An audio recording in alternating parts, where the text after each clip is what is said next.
Well, thanks to our nonprofit partners over at Investigative Post, we now have some new information about the numerous benefits that leaders at Western New York's off-track betting have received. Now, all this comes shortly after the state comptroller announced that he will audit the OTB. Now, this is important because the OTB is a public benefit corporation designed to fund the 15 counties and 2 cities they serve in our area. 2 on Your Side, Steve Brown asked Investigative Post Jim Heaney about his recent findings in this original investigation. Jim and I are standing out in front of Batavia Downs, which functions as headquarters for the Western New York Off-Track Betting Corporation, a state entity which essentially has one job. Through its gaming operations, make money for taxpayers in Central and Western New York. Jim's been reporting about Western New York OTB since December. Jim, your recent reporting, what have you found? In a general sense, the leadership of OTB too often doesn't think the rules apply to them, and it's costing taxpayers money. How so? Well, for starters, there's gold-plated health insurance, health, vision, and dental insurance that part-time board members receive at a cost of at least $250,000 a year. And it's an example of how their spending is affecting taxpayers. It's something that they're entitled to.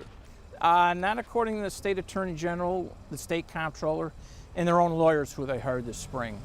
They told the board, you're not entitled to it, get rid of it. Jim's also discovered that OTB has luxury suites for both the Bills and the Sabres. That's got to be a pretty pricey item. It's about $250,000 a year. Who goes to all of these games? Do you have an idea? Well, that's a very good question. The OTB refuses to release the names. George Maziarz, the former state senator, contends it's a lot of friends and family.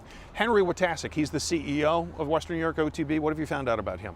He makes a lot of money, about $180,000 a year, and enjoys a lot of perks. Perks like what? Well, my most recent reporting is focused on his use of a company car and cell phone at OTB expense. So, about these perks that Watasek has, let's start with the car. What are the details here? Well, he's got a nice deal. For personal use, he's only got to reimburse 15 cents a mile. That's a lot lower than what the IRS says you're supposed to reimburse. IRS says 58 cents, and he's not even paying that. He went 17 months up until this April without reimbursing the OTB for personal use at all, even though the policy says monthly. So he wasn't paying, then he was paying. Why was he starting to pay? Well, Investigative Post and the Niagara Gazette filed FOI requests asking for records, and we got the records back eventually. Showed incomplete, sloppy record keeping, and then Watasek just turned everything back in. Handed in the car, handed in the cell phone, says I'm out of it. Did he square up with OTB?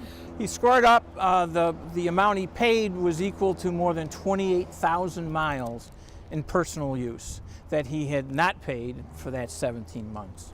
Okay, so that's the car. What about the cell phone? Anything curious there? Most interesting was the lengths they went to conceal how Watasek used the phone. They redacted page after page after page of phone numbers so that we couldn't see who he was calling. Henry, I'd like to ask you a couple questions. For the last several months, he's avoided me like the plague. Fled meetings on several occasions. For this story, he would only answer a couple of questions via email. OTB has become very closed-mouthed since we started exposing some of the problems. FBI, Attorney General, and Investigative Post all still working the case. We started it, and I suspect that we'll finish it.